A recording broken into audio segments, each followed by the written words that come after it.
Bien, pues gracias a Dios. Por fin retomamos Éxodo después de 4 semanas, me parece un poco más, de estar viendo cómo interpretar la palabra de Dios. Ahora retomamos Éxodo, donde nos quedamos en el capítulo 25. Y es aquí donde empieza la descripción del tabernáculo.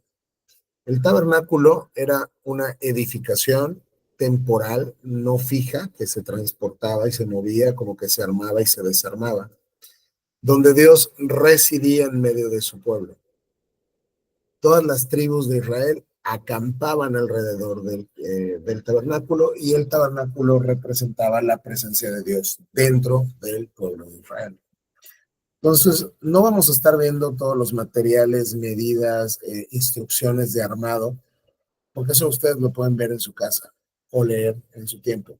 Más o menos ahorita vamos a ver con fotografía, bueno, que no son fotografías, sino con diseños de cómo la gente piensa de acuerdo a las especificaciones que pudo haber sido el tabernáculo y los utensilios del tabernáculo. Vamos a ver cómo probablemente se veían, y con el paso de los estudios vamos a ir viendo cómo en ciertas ocasiones los instrumentos del tabernáculo están tipificando, reflejando a Jesucristo.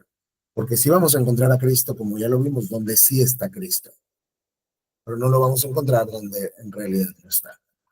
Entonces comienza el capítulo 25 y el Señor le dijo a Moisés: dile al pueblo de Israel que me traiga sus ofrendas sagradas. Acepta las contribuciones de todos los que tengan el corazón dispuesto a ofrendar. La siguiente es una lista de las ofrendas sagradas que podrás aceptar de ellos. Dile al pueblo que necesitamos ofrendas para empezar a construir el tabernáculo. Nos da una lista de lo que tenían que dar. Era oro, plata, bronce, hilo azul, púrpura, escarlata, pelo de cabra con lino fino, pieles de carnero, los aceite de oliva, especias, piedras de ónice, piedras preciosas. Hay todo un catálogo de materiales que se iban a utilizar para construir el tabernáculo.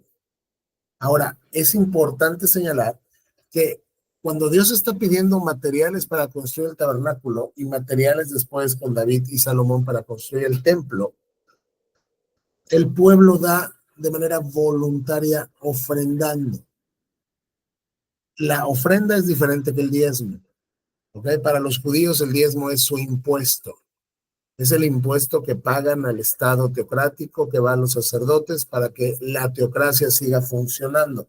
Es el equivalente a lo que tú conoces hoy como los impuestos que le pagas al gobierno. Pero la ofrenda era voluntaria, era aparte del diezmo, pero era voluntaria, es lo que tu corazón esté dispuesto a dar. Entonces, desde el Antiguo Testamento las ofrendas siempre han sido voluntarias. No son un porcentaje determinado, es lo que la gente quiera dar con un corazón agradecido. Entonces aquí hay un principio y, oye, ¿qué principio podemos sacar de solamente pedir al pueblo estas ofrendas y una lista de materiales? Bueno, el principio que aquí subyace es la obra de Dios se lleva a cabo con el dinero del pueblo de Dios. Es decir, el pueblo de Dios está obligado a participar en la obra de Dios de manera financiera también. Claro, también con trabajo, claro, también con oración, pero también de manera económica, de manera financiera. Ahí está el principio.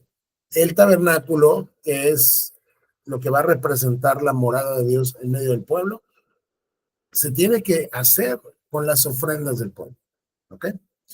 Entonces, dice el versículo 8, una vez que da todo el catálogo de materiales: haz que los israelitas me construyan un santuario santo para que yo habite en medio de ellos. Deberán construir el tabernáculo y su mobiliario exactamente según el modelo que te mostraré. Esto es clave. El tabernáculo va a ser el santuario donde yo voy a vivir en medio de mi pueblo. No es como que el tabernáculo puede contener a Dios, porque ni aún el universo lo puede contener. Pero es el lugar donde de manera especial Dios va a estar con su pueblo, y es el lugar donde tú vas a adorar a Dios. El tabernáculo no es para que Dios viva, sino es para que su pueblo le adore. El tabernáculo es el lugar donde tú te vas a acercar como un adorador, ¿ok? Para adorar al Dios que vive en medio de ti, cuya presencia especial está en el tabernáculo. Entonces tiene que construir un santuario santo. Yo voy a habitar en medio de mi pueblo en el tabernáculo. Y el tabernáculo, que era una carpa, y su mobiliario, los muebles que contenía o los instrumentos que contenía, se te van a mostrar, Moisés, en un modelo. Es decir, el tabernáculo que Moisés construyó era una réplica exacta del modelo que Dios le mostró.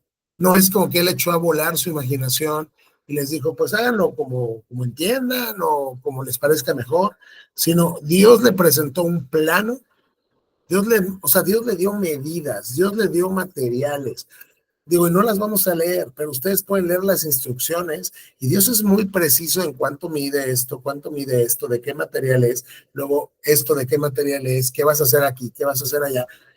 Dios es muy preciso en la construcción del tabernáculo, incluso por eso le presenta un modelo a Moisés.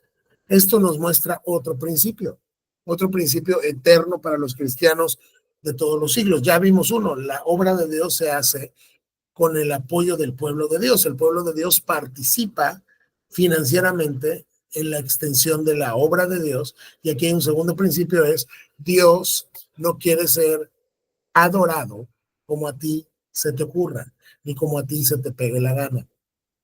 Dios es muy, muy preciso en la manera en que lo vas a adorar. Y lo vamos a ver mucho más en Levítico, cuando ya nos va a estar hablando de los diversos tipos de sacrificios, ofrendas, etcétera. Hay una precisión ahí en el procedimiento de cómo se tienen que hacer, que se tenían que hacer como Dios dijo que se tenían que hacer. Entonces, Dios le dice, haz el tabernáculo y sus muebles y su mobiliario exactamente como yo te lo voy a mostrar. No queda a tu arbitrio ni a tu imaginación, sino yo, Dios, soy el que te dice cómo quiero ser adorado. Ese principio está aquí. Dios está diciendo que Él te dirá cómo lo debes adorar. ¿Ok? No es de acuerdo a tus ideas. Entonces, empezamos primero con el mobiliario, el arca del pacto. El arca del pacto era pues el mueble más importante del tabernáculo, porque era el lugar desde donde Dios se revelaba a Moisés. Era el lugar donde el sacerdote una vez al año expiaba la culpa del pueblo en este artefacto llamado el Arca del Pacto. Dentro del Arca del Pacto, en un principio estaban las tablas que Dios escribió con su dedo, los 10 mandamientos estaban guardados ahí. Se le conocía como el Arca del Testimonio, porque el Arca del Pacto era como la que contenía el testimonio del pacto entre Dios y su pueblo. ¿Ok? Y ahí cuando el pueblo de Israel violaba el pacto, el arca del pacto, conteniendo el testimonio de la ley de Dios, les condenaba a recibir las maldiciones pactuales. Por eso se llama el arca del testimonio, porque el arca del pacto fungía como un testimonio, porque ahí estaba guardada la ley de Dios, el decálogo, fungía como un testimonio del pacto entre Dios y su pueblo, y cómo Dios estaba legitimado para ejercitar las maldiciones pactuales o ejercer la justicia pactual retributiva contra su pueblo cuando su pueblo violaba el pacto. ¿Ok? Entonces aquí están las instrucciones. Dice, haz que el pueblo construya un arca con madera, con este tipo de madera, vamos a casi un cofre sagrado que mida 1 metro con 15 centímetros de largo, 69 centímetros de ancho y 69 centímetros de alto. Recúbrela con oro puro por dentro y por fuera y ponle una moldura de oro alrededor, funde 4 anillos de oro y sujétalos a sus 4 patas, 2 anillos en cada lado, haz también varas con madera de acacia y recúbrelas de oro, mete las varas por los anillos que están a los costados del arca para transportarla. Estas varas para transportar el arca deberán quedar dentro de los anillos, nunca las quites. Cuando el arca esté terminada, pon dentro de ella las tablas de piedra, las tablas grabadas con las condiciones del pacto que te entregaré. Después haz la tapa del arca, el lugar de la expiación, de oro puro. Tendrá que medir 1 metro con 15 centímetros de largo por 69 centímetros de ancho. Ahora, esta versión ya te convierte las medidas originales en medidas que tú entiendes, pero no es como que Dios inspiró esto en centímetros. ¿Ok? Si quieres conocer las medidas exactas que Dios inspiró, tienes que ir a otra versión como la Reina Valera, por ejemplo. ¿Dónde estaría aquí? Aquí te está hablando. de codos. Aquí son 2 codos, codo y medio. Lo que vemos aquí, las medidas son las que Dios dijo y eran los codos. Hoy no se usan los codos, entonces aquí para que lo entiendas un poco mejor, te lo intercambia como por centímetros o metros, ¿no? Luego forma, pues, o sea, bueno, ya que tienes el cofre y tienes esta tapa que va sobre el cofre, vienen 2 querubines, luego forma 2 querubines de oro labrado a martillo y colócalas en los 2 extremos de la tapa de la expiación. Moldea los querubines a cada extremo de la tapa de la expiación de modo que formen una sola pieza de oro con la tapa. Los querubines estarán frente a frente mirando hacia la tapa de la expiación con las alas extendidas por encima de la tapa para protegerla. Coloca dentro del arca las 2 tablas de piedra grabadas con las condiciones del pacto que te entregaré. Luego pon la tapa de la expiación encima del arca. Allí me encontraré contigo y te hablaré desde encima de la tapa de la expiación, entre los querubines de oro que están suspendidos sobre el arca del pacto. Desde allí te daré mis mandatos para el pueblo de Israel. En esta ocasión, pues sí, vamos a leerlo todo porque el arca es lo más importante, pero no vamos a ir así por cada mueble porque tardaríamos mucho, pero este era el lugar desde el cual Dios se revelaría a Moisés y el cual contendría las condiciones del pacto. Por eso era el testimonio del pacto entre Dios y su pueblo. Y más o menos les voy a enseñar como un diseño de cómo probablemente es que se veía. Y probablemente, digo, estas son nada más, bueno, pues diseños por computadora, como que siguiendo estas instrucciones, pero si tú buscas en internet vas a encontrar como modelos pues, diferentes, pero esto es más o menos lo que se podría entender por el arca del pacto. ¿Ok? Quiero que me confirmen si la pueden ver. Sí. ¿Y eso qué era? No me acuerdo, lo había leído, pero ya me olvidé. ¿Cuál, perdón? Sí, lo vemos. El del fondo. El fondo. Sí. Pues esto que te estoy poniendo aquí es el arca del pacto, es lo que acabamos de leer ahorita. Ah, ya. Sí, vamos, este es el arca del pacto. Aquí están los querubines con sus alas extendidas sobre el propiciatorio, que es esta tapa que les señalo aquí con el cursor, ¿ok? Que es en esta tapa de oro, todo era de oro puro, es en esta tapa sobre la que el sacerdote una vez al año derramaba sangre para expiar el pecado del pueblo. Y aquí adentro hay un cofre, esto está hueco, y aquí adentro estaba contenidos el testimonio de la ley. Después también pusieron ahí el maná y después también pusieron ahí la vara de Aarón que reverdeció cuando Dios dio la prueba sobre quiénes eran sus elegidos. Lo van a leer en el Antiguo Testamento, pero eso estaba guardado acá. Entonces, este es el mobiliario del tabernáculo. Esta es el arca del pacto. Ahora, como les dije, el arca del pacto era el mueble más importante del tabernáculo. ¿Ok? Porque desde aquí entre los querubines es donde Dios se manifestaba a Moisés y desde aquí él le daba a Moisés las instrucciones, los mandatos para el pueblo de Israel. ¿Ok? Es muy importante recordar que una vez que Dios nos saca de la esclavitud en Egipto, que Dios saca a su pueblo de la esclavitud en Egipto, si es que se acuerdan en Génesis, cuando terminamos Génesis, ¿cuántas personas entraron de la familia de Jacob allá con José y sus hermanos en Egipto? ¿Cuántas nos dicen que eran?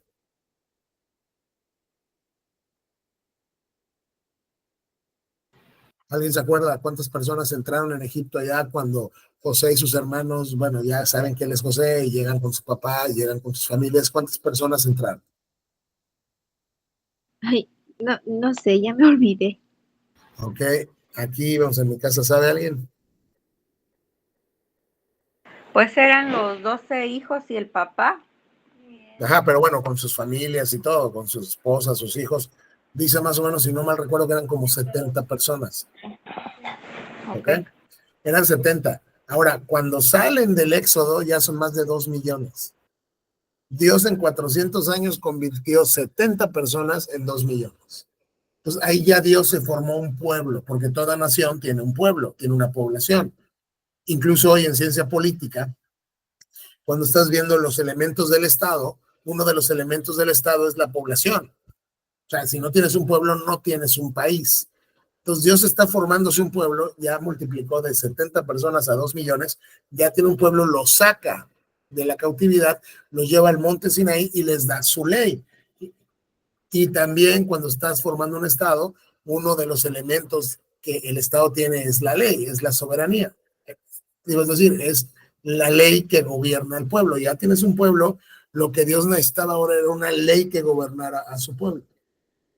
Por eso les da todo el pacto ahí en Sinaí, que es lo que hemos estado leyendo, y vamos a leer después también en Deuteronomio y todo esto, todas las leyes que Dios les está dando. Entonces ya tienes el pueblo, tienes la ley, ahora el territorio se los va a dar, que también es parte de un estado, es la población, es la soberanía, es el territorio y es el gobierno. Dios les va a dar el territorio cuando los lleve a la tierra prometida y entren y tomen posesión. Entonces ya tiene su pueblo con su ley, con su territorio, y el gobierno es Dios. Y así como en un reino tienes el palacio donde vive el rey y el trono donde se sienta el rey, el arca del pacto que les enseñé hace unos momentos simbolizaba el trono desde el cual Dios reinaba en medio de su pueblo en su palacio, que era, digamos, el tabernáculo. Entonces, de esa manera ya tenías un gobierno, una soberanía, una población y un territorio, que al día de hoy, incluso en ciencia política, siguen siendo los elementos fundacionales para la formación del Estado. Entonces, el arca del pacto es tan importante porque es desde donde Dios se revela a Moisés, pero no solo eso, sino es desde donde Dios está, digo, no es propiamente su trono, pero es desde donde Dios está sentándose como rey y manifestándose como rey. Incluso, por ejemplo, el Salmo 80 hace referencia al arca del pacto. Es que déjame ver si es el 80, a ver si no me equivoqué. Puse 8. Es el 80. Aquí te pido que escuches, oh pastor de Israel, este es Dios. Luego tú que guías como un rebaño a los descendientes de José, este es el pueblo de Israel, oh Dios entronizado por encima de los querubines. Dice, Dios está entronizado por encima de los querubines. Y la pregunta sería, ¿cuáles son esos querubines? Y otra vez les pongo la imagen para que no se les olvide, son estos querubines. Dice Dios entronizado entre los querubines, está haciendo referencia al arca del pacto, y el salmista está diciendo que el arca del pacto es como el trono de Dios, desde donde él reina y gobierna en medio de su pueblo Y ahí Israel. también guardaban los mandamientos. Ahí también estaba el Exactamente, mandamiento. Ah, sí. exactamente. Vamos, esto es como un cofre hueco, y aquí adentro estaban guardados el pacto, es decir, las leyes de Dios, estaba guardado el maná, un poco del maná que cayó del cielo, se recogió y se guardó aquí como testimonio de la fidelidad de Dios, y también estaba la vara que reverdeció, todo eso estaba guardado aquí adentro, ¿ok? Y esta tapa que cubría el cofre era desde donde Dios se manifestaba entre los querubines a Moisés, desde donde él gobernaba a su pueblo dando sus mandatos, y era donde Dios recibía la expiación, el derramamiento de sangre a favor de su pueblo una vez al año en el día de la expiación, que solo lo podía hacer el sumo sacerdote. ¿Ok? Entonces, esto es más o menos por cuanto al arca del pacto. La Biblia me dice, o sea, me dice claramente que funge o simboliza el gobierno de Dios, es como el trono desde el cual Dios está reinando sobre su pueblo. Y es muy importante que cuando vamos a leer que la sangre se tenía, otra vez les pongo la imagen, y es muy importante que cuando vamos a leer que la sangre se tenía que derramar aquí sobre el trono de Dios, ya Dios te estaba diciendo que lo único que podía expiar el pecado era el derramamiento de sangre, como después te lo dijo de manera muy clara en Levítico y en la ley. Entonces, esto es el arca del pacto, el arca del testimonio, recibe muchos nombres, varios nombres, pero este es el mueble más importante del tabernáculo, y estaba localizado, lo vamos a ver posteriormente, en la sección más exclusiva, más santa del tabernáculo, que se llamaba el lugar santísimo. Y en esa sección, solamente el sumo sacerdote, solamente una vez al año podía ingresar. Él no podía entrar ahí cuando él quisiera. Era una vez al año, en el día de la expiación, donde él podía entrar el sumo sacerdote nada más a ver el arca. Moisés, por otro lado, entraba y salía al arca cuando él quería, sin problema. Él no necesitaba esperar una vez al año porque él estaba estableciendo el pacto. Por eso las reglamentaciones ceremoniales del pacto no se le aplicaban a él en todos los casos, porque él era quien estaba estableciendo el pacto. Por eso él entraba y salía del lugar santísimo cuando él quería. ¿Ok? Pero el sumo sacerdote solo podía entrar una vez al año a ver este artefacto que era o simbolizaba el trono de Dios, el gobierno de Dios en medio de su pueblo. Y déjenme ver si encuentro una imagen de cómo se veía el campamento de Israel alrededor del tabernáculo. Déjenme ver.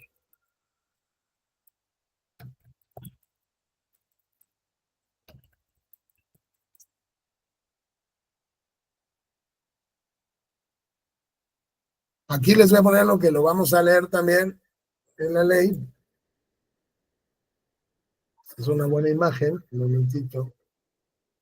Lo vamos a leer en la ley. Por ejemplo,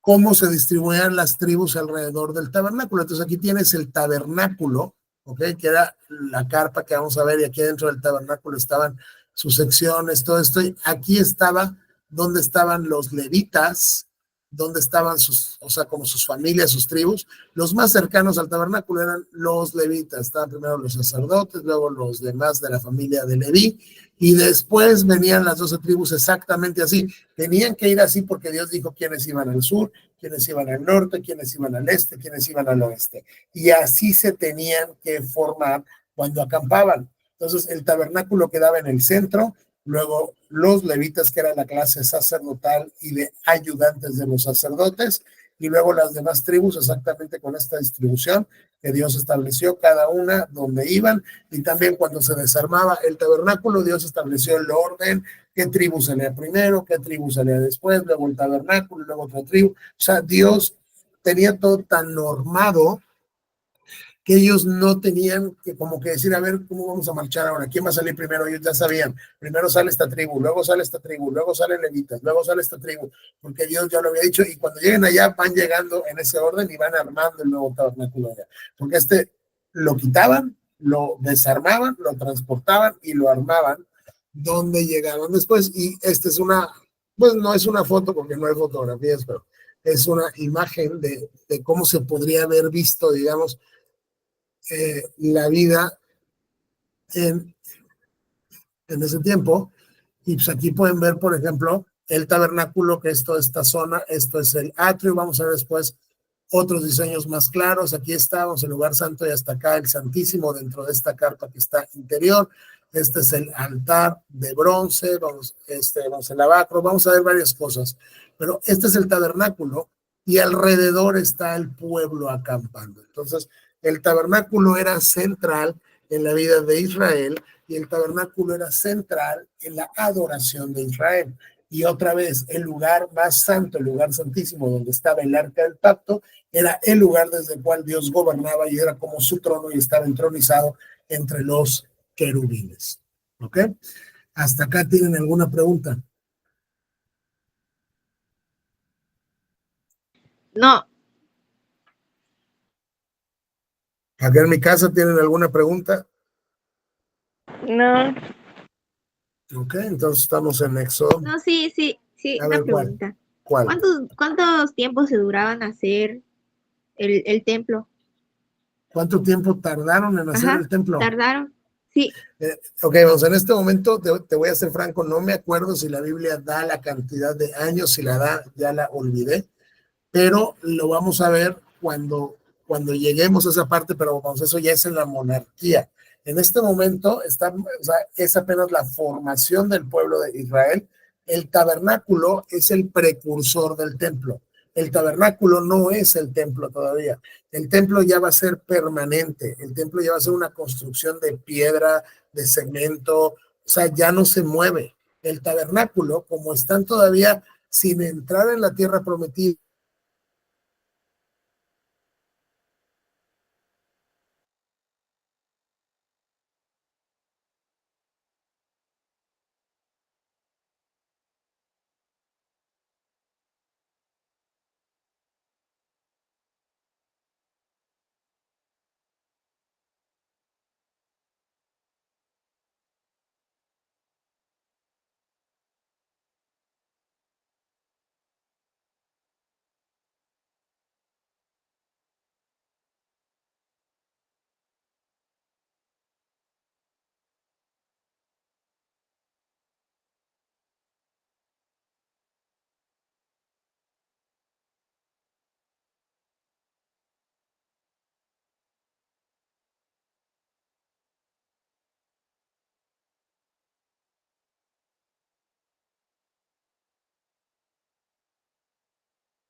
¿Se le fue el internet o falló?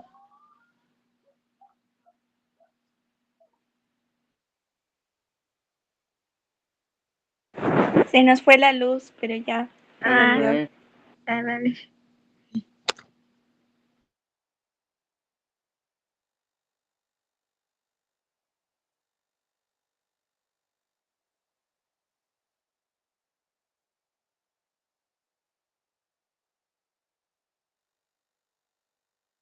Perdón, siguen ahí. Creo que tuvimos un detalle técnico, pero me parece que la llamada se sigue grabando. Sí, no se preocupe. Ok.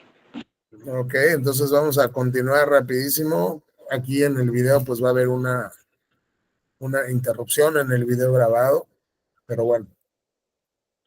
Entonces, contestando la pregunta de Cristina del templo, lo que le comentaba es que no me acuerdo exactamente si la Biblia dice los años que tardaron en hacer el templo, si nos dice, no sé, olvidado, pero vamos a llegar ahí cuando lleguemos a la parte de la monarquía, que es donde el templo se construye. En este momento, esto no es el templo, esto es el tabernáculo. El templo va a ser ya un edificio de piedra, cemento y todo permanente, inamovible en Jerusalén, ya como un lugar fijo, pero el tabernáculo es un lugar provisional cuando el pueblo todavía no ha entrado a la tierra prometida. Y luego, aún después de entrar en la tierra prometida, ahí donde todavía no se ha escogido una ciudad donde el judío tiene que adorar a Dios.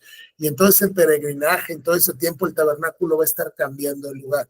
Entonces, el tabernáculo es una tienda portátil, digámoslo así, que se desarma y se arma. ¿Ok? Si me preguntas cuánto tardaron en construir el tabernáculo, la verdad es que me parece, igual puedo estar mal, pero me parece que tardaron un año, o tal vez, no, digo, ahí sí te voy a decir, no me acuerdo, lo vamos a ver cuando terminemos Éxodo, no sé si te lo dice acá, o sea, el tiempo de construcción, ¿no? Fue un año, sinceramente no sé si me estoy equivocando. Aquí lo vamos a revisar. Creo que aquí sí te da el tiempo de todo lo que tienen que hacer, porque luego vienen las vestiduras del sacerdote. El primer día del nuevo año. Sí, creo que tardaron un año. Fue armado el primer día del primer mes del segundo año, que ya habían salido de Egipto. Sí, sí, creo que fue pues, un año el que tardaron en hacerlo. Entonces, por eso lo vamos a ver después, cuando, insisto, lleguemos a la parte de la monarquía, donde ya Dios instruye a David y le dice que su hijo, el hijo de David, Salomón, va a ser el encargado de construirle una morada permanente. Ya se va a dejar la tienda provisional que se armaba y se desarmaba.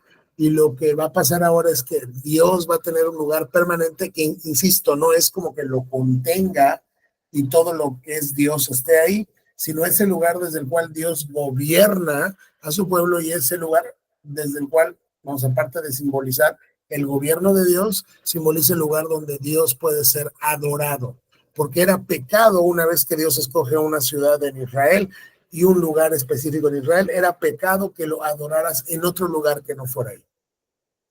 Y si vivías en el norte, tenías que bajar a Jerusalén.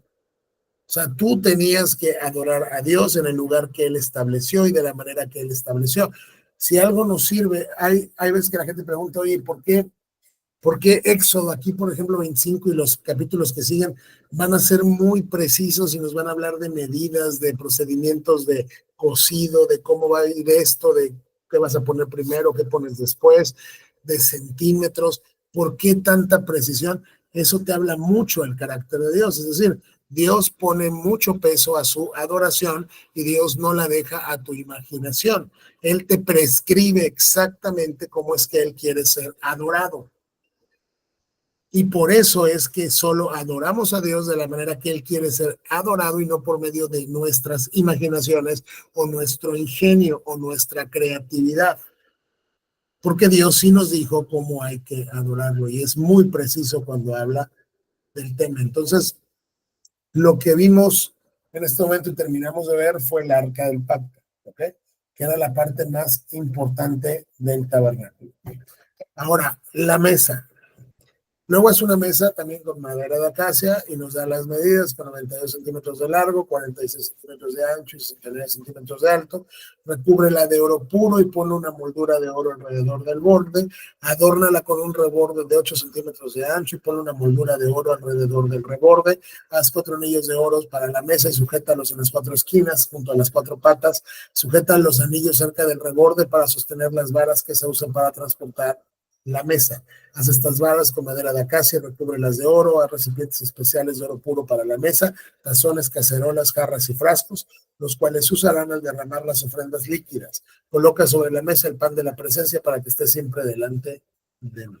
Aquí tenía que haber un pan particular y especial en esta mesa. Ok, lo vamos a ver después. Pero también nos dan las instrucciones para la mesa. Ahora, como notaron en el arca, y ya cerré el diseño, pero tenía como unos anillos y unas varas atravesadas. Bueno, es lo mismo con la mesa y con lo demás, o sea, con los muebles del tabernáculo van a tener como esas varas, porque son las varas con las que lo cargaban. Déjenme ver si encuentro una imagen de la mesa, más o menos para que lo puedan ver cómo es que se veía, aproximadamente, y era algo más o menos así, era de oro también.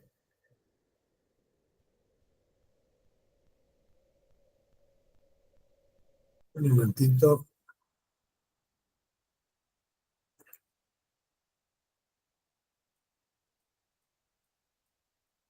Y era algo más o menos así.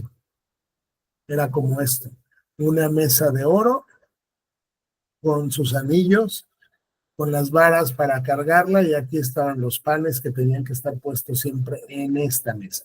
Esta es la mesa de los panes de la proposición. ¿Ok? Es lo que estamos viendo acá. Y esta mesa también tenía sus utensilios, nos dice son tazones, son cacerolas, son jarras, son frascos, y los usamos para derramar ofrendas líquidas. Habían ofrendas de granos, también habían ofrendas líquidas, o sea, que eran vinos y libaciones, lo vamos a ver y lo van a ver en la ley. Aunque, insisto, no nos vamos a meter al detalle de cada ofrenda, porque muchas veces son muy, muy detallados y terminaríamos, ya sea tanto Éxodo como Levítico, en muchísimo tiempo.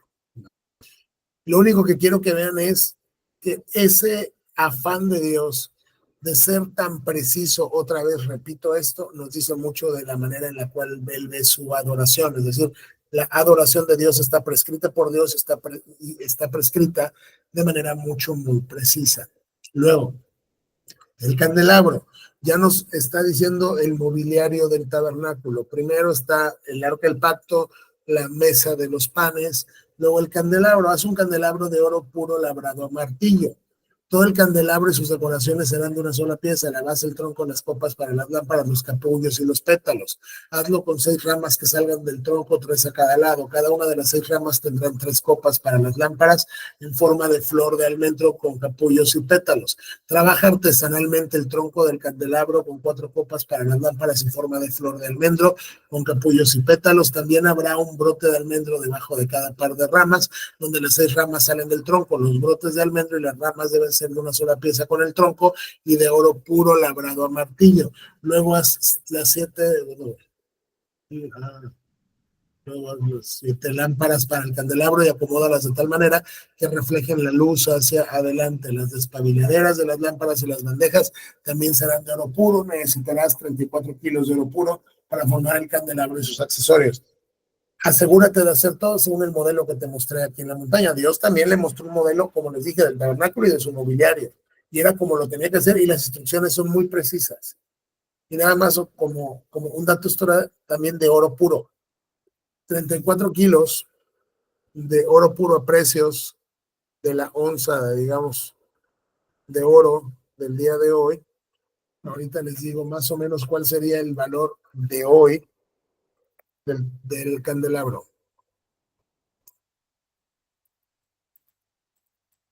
Un momentito.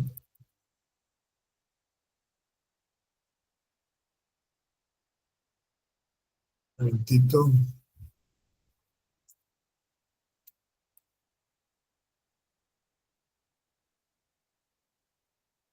Aproximadamente, un momentito.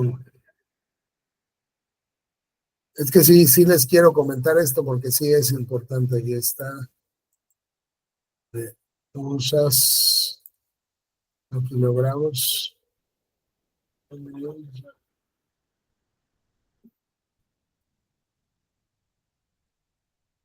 Hizo 34 kilos de oro, 1,199,200 onzas por aproximadamente ahorita la onza de oro está en $2,700 por onza. El puro candelabro a precios del día de hoy costaría $3,240,000.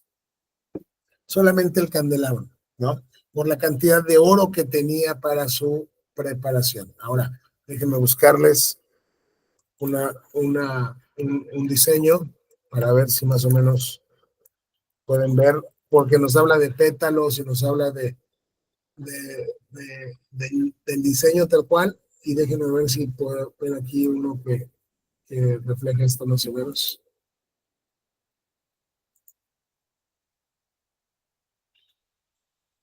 Y aquí está, que puede haber sido algo más o menos como esto. ¿Sí lo ven? Este es el mismo candelabro, Sí. pero visto como que desde diferentes enfoques o ángulos, y aquí están los brazos, están las flores, están las despabiladeras. Todo esto era de una sola pieza, es decir, que lo labraron sin... ¿Y eso qué era? Este era el candelabro desde donde se encendía la luz en el tabernáculo, ¿ok? Siempre estaba aquí iluminando. Después vamos a ver que aquí hay un tipo de Cristo, en los panes hay un tipo de Cristo también, ¿no? O sea, y si hay un tipo de Cristo, porque el Nuevo Testamento me refiere a los elementos del tabernáculo donde hay un tipo de Cristo, o sea, es decir, como una sombra de lo que Cristo sería después, pero usted es un candelabro, que es lo que tú serías hoy como para iluminar. Aquí tenía, digamos, en estas cositas de acá arriba, aquí tenía aceite que se quemaba y entonces pues sacaba flama y entonces iluminaba, ¿ok? Pero se veía más o menos así. Todo esto era de una sola pieza de oro, es decir, que no estaba formada como de partes, que le ponían una parte o la otra, sino ellos tomaron un pedazote de oro y lo labraron a martillo hasta que quedó esto. Y Dios era otra vez muy específico en los diseños artesanales que tenía que tener. Y este también era de oro puro, ¿ok? Esta era con madera y recubierta de oro. El arca era con madera recubierta de oro, pero la tapa del arca, que es donde les digo que se rociaba la sangre, esta sí era de oro puro. Entonces, el oro en este momento formaba gran parte de los 3 utensilios del tabernáculo que hemos visto hasta este momento, que es el arca del pacto, la mesa de los panes y el candelabro. Y este oro, ¿de dónde tenía que salir? Este oro que está aquí tenía que salir de las contribuciones, de las ofrendas de los que tuvieran el corazón dispuesto a ofrendar. ¿Ok? Entonces, yo creo que aquí le vamos a dejar. Sí, hay ahí como una interrupción en el video de 5 minutos a lo mejor. Pero creo que sí se grabó bien, espero que se haya grabado completo. En caso que vea que el video se grabó mal, pues el próximo viernes voy a repetir este tema y lo voy a tener que volver a dar. Así que me voy a repetir en varias cosas que dije hoy. O tal vez, pues haya cosas que omití el día de hoy que resalte la próxima semana. Si es que es el caso que no se grabó bien el video. Si se grabó así, lo voy a dejar con con esa interrupción, ¿no? 3 a 5 minutos. Entonces, hasta aquí nos vamos a quedar por cuanto al tabernáculo el día de hoy. No sé si tienen alguna duda, alguna pregunta. No. Ok, en mi casa tienen dudas, preguntas. No. Ok, bueno, entonces un momento voy a terminar con la grabación.